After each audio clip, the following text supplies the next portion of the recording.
refreshed, if you could take your seats, please, so that we can proceed with the event. Okay, without further ado, I want to say that structural engineering, the art of shaping dreams into enduring reality, finds its embodiment in the esteemed figure of Dr. Kashi. As the head of the design group in numerous international projects, Dr. Kashi's expertise in structural engineering transcends borders and boundaries. With a practiced hand and a visionary mind, he has given way to architectural marvels that stand as a testament to his mastery of the craft. Please join me in welcoming Dr. Kashi, a true pioneer in the world of structural engineering. In addition, I would like to invite Dr. Adresi and Shekachizadeh to be the chairman of this session. So please put your hands together for Dr. Adresi and Shekachizadeh.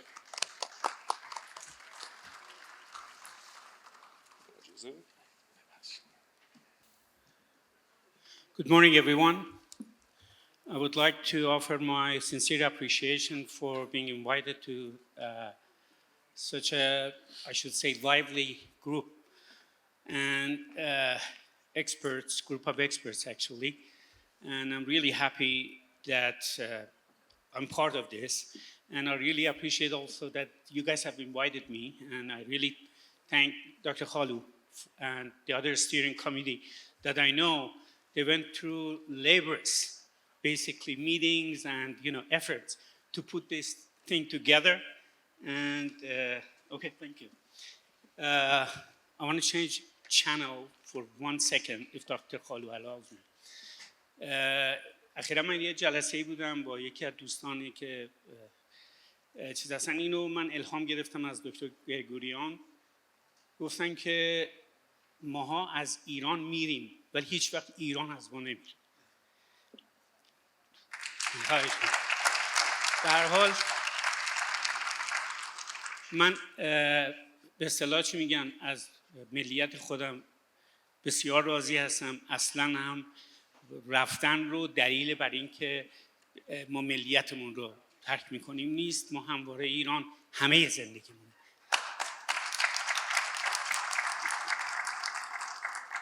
Okay, changing back the channel. Basically, now that lots of Iranian young and very knowledgeable experts are unfortunately immigrating, and I'm hoping that at least in my lifespan, which I don't know if it's going to happen or not, see them come back again. They're scattered all over the world. So I chose to talk a few slides about remote collaboration, and after 3-4 slides, I will be talking about a project that I was part of it, that we performed. We did the whole design, basically through a group of engineers and experts all over the world, without even having one face-to-face meeting. So this is why I put this together, and I'm hoping that basically this become a model for this period, that we are everywhere in the world, that we may be able to benefit from the other colleagues all over the world for big projects in Iran. That's why I chose this. Remote working, known as telecommunicating. Teleworking refers to work arrangement where employees do not commute to central office. Basically, this happened at the onset of the COVID, that one day they came to our office, I was working in Boston, and told us, you guys pack and go home. From now on, and everybody with a big monitor, computer, start going to their car, and they went back home. And since then, I never went back to the office, except for some parties maybe they had for a New Year or Christmas or something like that, we got together. Other than that, everybody worked from home, and there were expectations to show up in the office, but the efficiency was so high that the higher management of the company did not force the people to come back to the office because the way they were working, it was doing fine. In other words, for example, you could find an engineer working behind his computer at 8 o'clock in the evening, you know. So this flexibility was the core of the value of the remote working, which nowadays, most of the offices, at least as far as I know, in the US and Canada, they are resorting to that. They are remote working. And very few offices, they ask the employee to come back to the office in the old-fashioned environment. Advantage and challenges is flexibility, as I said, increased productivity, cost saving, improving work-life balance. For example, when you're sitting in your office, you're bound there. If you have something to do with your child or some other personal affair, it's a little bit uncomfortable to leave the office and go and do that job and come back. However, when you're working in the flexibility of your home, you can do that and balance the lifestyle, personal lifestyle, with the basically your professional work. There are some challenges involved as well. One is the communication barrier. For example, a couple of my engineers, they were working, part of my team basically, I shouldn't say my engineer, part of my team, they were working in Barcelona. And one of them spoke very little English, but nevertheless, we could communicate over the media. Sometimes some of us become workaholic in the sense that if you don't go to the office, we feel isolated, become depressed. I never felt that anyway. But feeling of isolation may be an issue. Distraction at home, the refrigerator is around the corner. Every 5 minutes you want to go to the refrigerator or telephone or personal affairs that may take you away from your actual work or distract you from the work. And maintaining work-life balance and professionalism, as I said, to perform what we are expected to for the project. And strategies for effective remote work, establishing clear communication channel, and setting boundaries between work and personal life, utilizing collaboration tools, creating a comfortable workspace.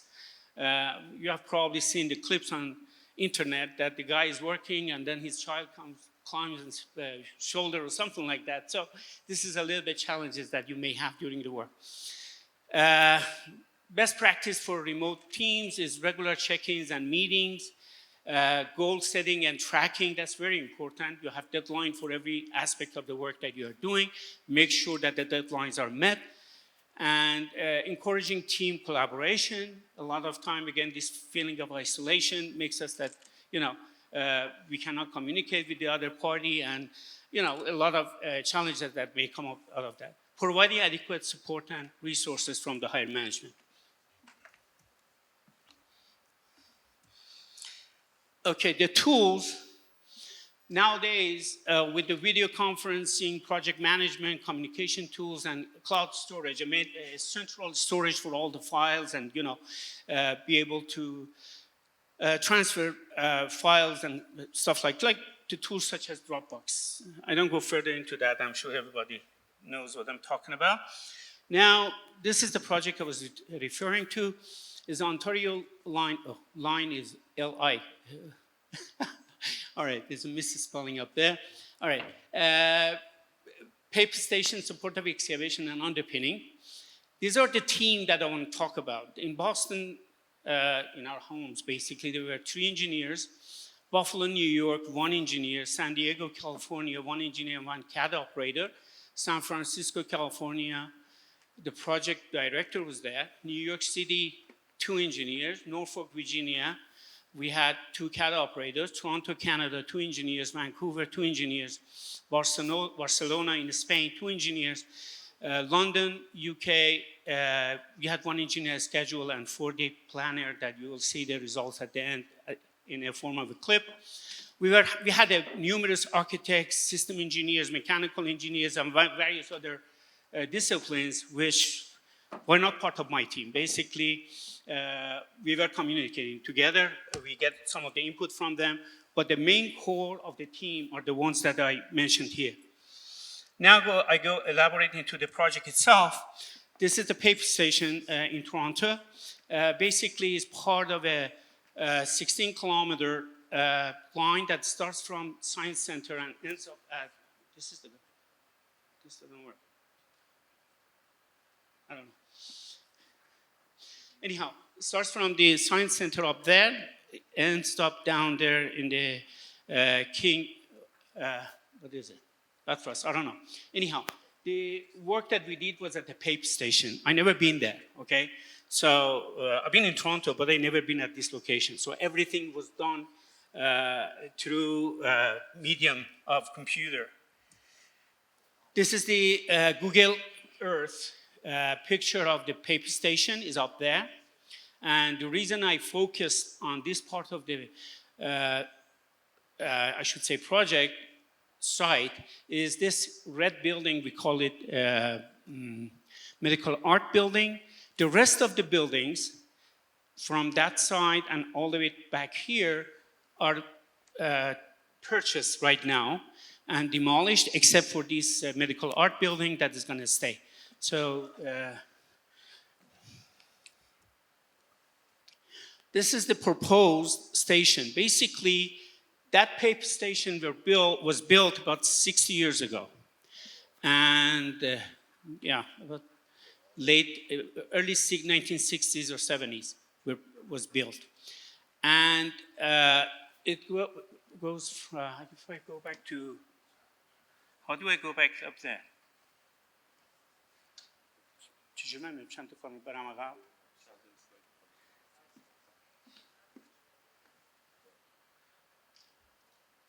Oh, right there. Okay, I see it now.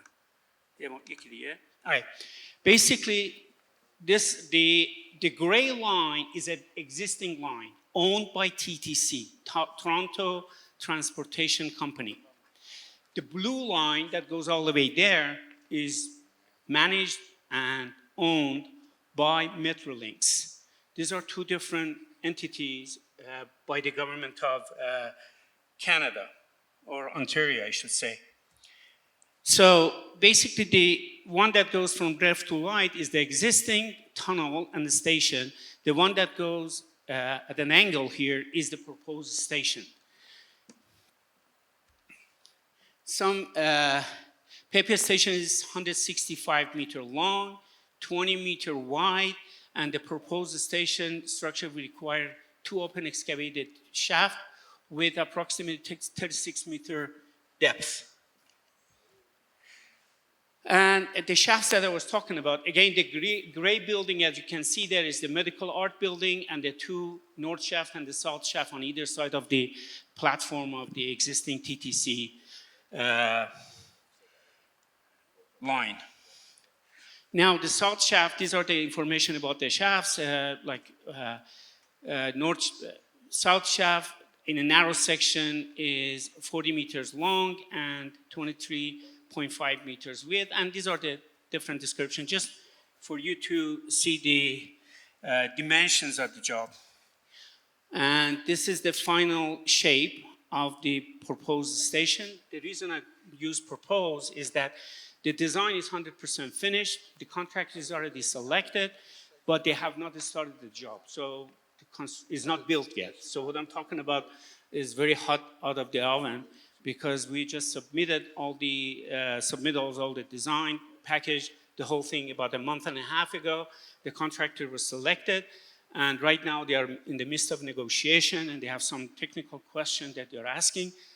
So that's why I call it proposed. And again, this is a cross section of the final thing. What you can see, the existing one, again, unfortunately, this pointer does not work. No. Okay. The existing one is a 2 hollow blue that you can see is a big, can I show you here? I don't know. Is it working? No, not even the, okay, this one is not working either. Anyhow, but what you see as the vertical columns under that blue is the one that we are underpassing beneath the existing one. It's a 7-meter soil between the existing station and the proposed station, or proposed underpass, I should say, not the station. Tunnel passes through that. And that area is basically need to be either frozen or somehow modified to stand the excavation. Now, it's the politics of the thing. Only look at the first row up there. What it says review level. Okay, if the instrumentation shows any movement within any structure of the PTC station, more than 2 millimeter movement, you need to stop and think. And if it gets to 3 millimeter, you have to stop work and do something about it.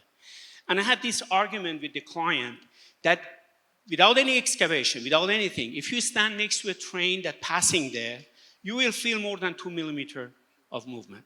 So they put such an unreasonable, I should say, because I told them the same thing, movement criteria that basically increase the cost of the project triple to make such a huge structure to support the shafts and underneath and everything else, because we were worried about 2 millimeter and 3 millimeters. And if our calculation showed anything more than that, they didn't buy it, because the final approval is TTC. TTC had to sign every piece of document we gave out in order to go out for the contract. Otherwise, they wouldn't allow that. Now, this is the existing, the purple shade that you see here are the existing station boxes. And each one is about 10, 12 meter long, and those vertical yellow lines are the expansion joint between each box. I'll show you the structured box. The green one is the shaft that we are supporting and excavating and going through. These are the different types of boxes, existing TTC boxes. The longitudinal rebar are not bad. However, the transverse are, the other way around. The transverse rebar situation is okay, but the longitudinal one are really bad. One thing in the spec that I dug out for this sections, they specified, like, anybody can convert that 2,000 PSI concrete back 60 years ago, which is very bad concrete, basically, very, very low strength concrete. And we were obliged to use those numbers in our calculation, which was almost impossible. So by a lot of discussion and hacking back and forth, we convinced the client to go ahead and take some course from here, see what we're dealing with. 2,000 PSI concrete, over 60 years, underwater, because this is about 12 meters below ground, and the water table is about 6 meters below ground. So this is submerged in water, basically. So I said, if it was 2,000 PSI concrete, you should have seen sign of corrosion coming out, something like that. Let's take a core. And they took a core. Fortunately, the cores responded like about every core they took, about 3,500 to 4,000 PSI. I don't know, again, somebody tell me.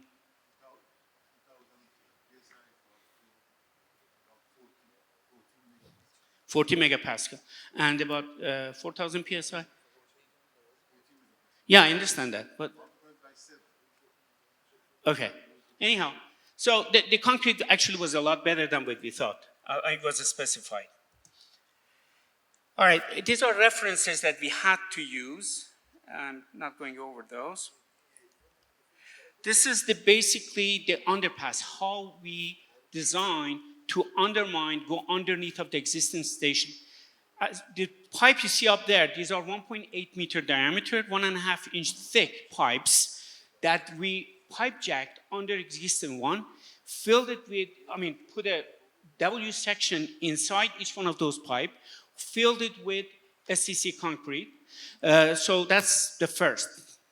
And for the pipe jacking, as you see, the connections are shown on the bottom left corner. As you can see, these are clutched together. The first one has both sides of it, and they act as a guide for the other pipes that are going through and going underneath of the existing station. Now, the medical art building, these are the type of investigation, because this is over 3.5, 4 years of a job that we have been doing. There are numerous calculations, numerous modeling, and all of those. I'm just showing examples. It's impossible to show the whole thing. This is the medical art building, and those are the next to it is the shaft that we were cutting down. And the trenches even, for the slurry wall was, as I said, the 36 meters deep was the depth of the excavation, then another 7 meters of soil, and then beneath that was the rockfall formation. And we drove all these slurry walls, T-section slurry walls, 3 meters thick, and 5 meters into the bedrock, basically. So you can see what size of it. But for every one of those, when we want to go the trench under slurry, we had to analyze the foundation, because this medical art building only had one basement, okay, which is about 3 meters below ground, and isolated footings. So every trench we want to cut, we need to do the analysis and make sure that there is no crack induced to the medical art building. It's a steel structure with isolated footings. And I'm sure everybody is familiar with that. So we did that with the analysis. It showed the movement in the medical art building is negligible. The other thing, as I said, the groundwater is about 6 meters below ground, as you can see up there on the left hand. And we have a perched water and also stable groundwater table. We need to see, when we are going down at each stage, what impact the uplift pressure we're going to have as far as the groundwater table is concerned. And these are the modeling sequence. I put it very small because I don't want to go through that. We did the sequential analysis, and I'm sure everybody is familiar with it. In other words, every sequence that we modeled, both soil structure interaction model and a structural model, every output from one level becomes input of the next level, okay? So, and I explained the next slide how we are doing this. We use 3D Plaxis and 3D SAP in the analysis. There were two separate teams. Plaxis only shows the deformation. I mean, it shows a lot of other stuff, but basically we were mostly concerned with the deformation. So we took the deformation out of the Plaxis and passed it to the structural group on the SAP, and they did the structural analysis, came up with the cross-section for the slurry wall for every structural elements that we have.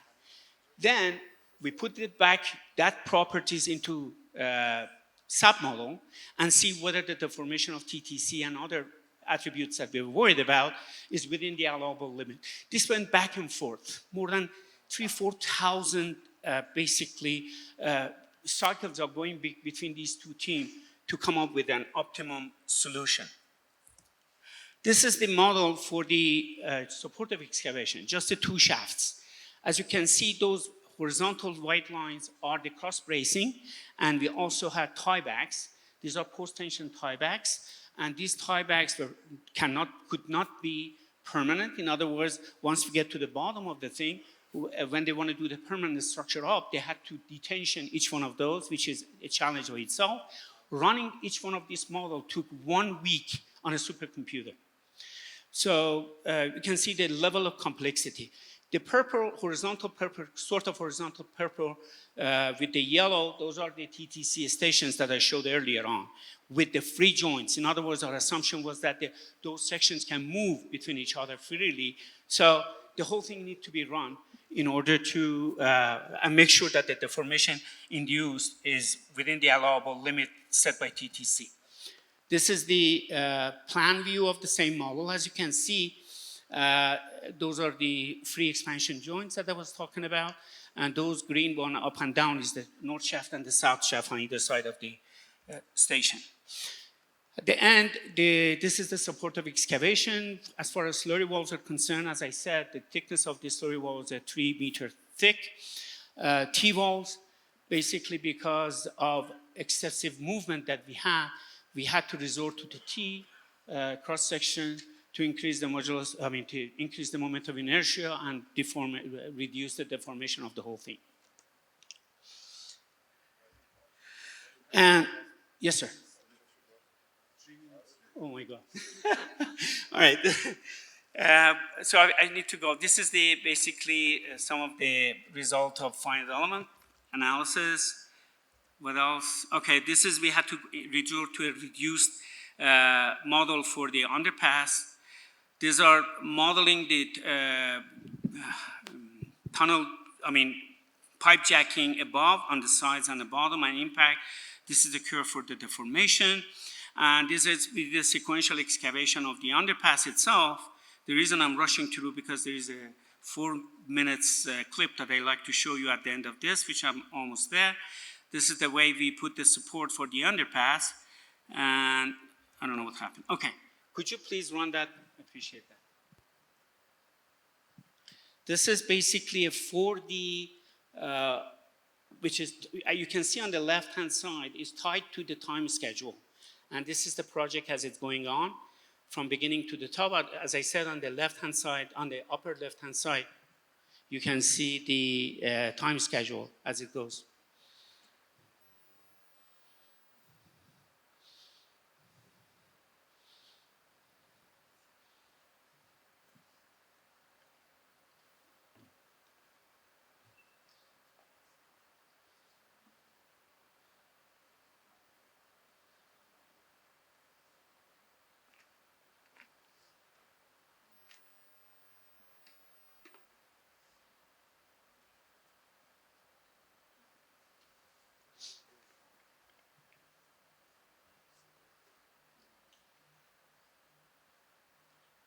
It's moving underground down to show the image of the underground, what's happening.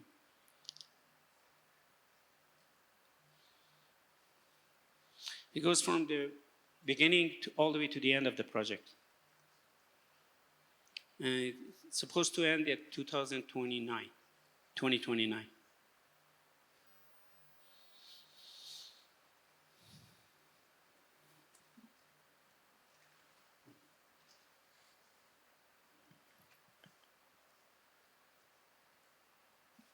Those are the pipes, pipe jacking.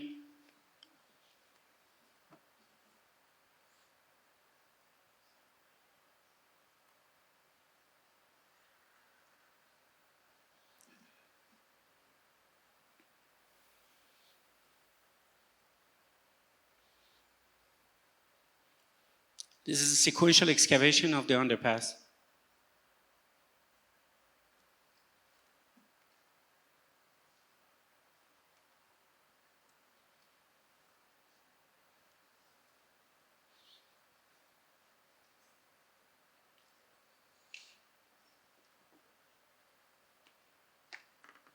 The main TBM is passing through.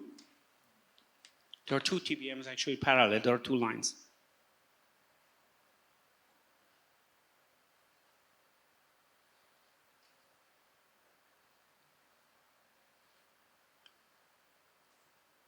This is a building back the permanent structure, basically, from bottom up.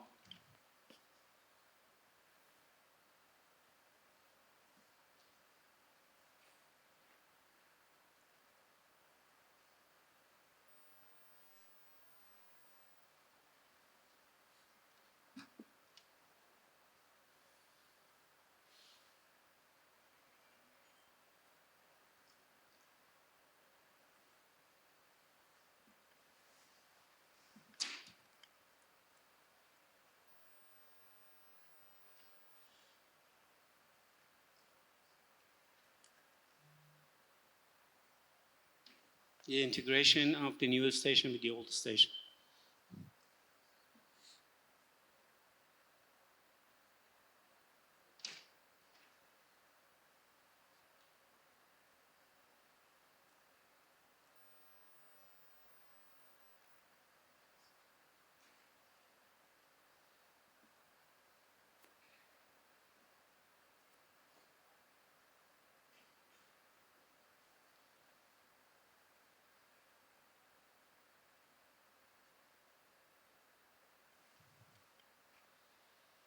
And it's the final touches on the surface.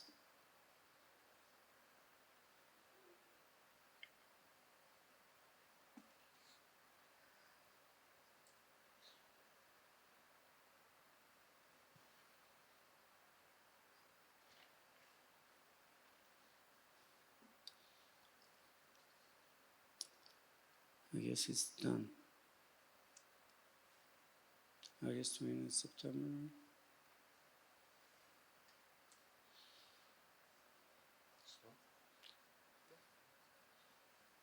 Yep, that's it. Okay, thank you so much. We have time just for one question from the floor. Okay. If there is Professor time Khalu. for question, Professor I'll be more. Khalu, you had a question. Here it is. Here it is. Microphone, please.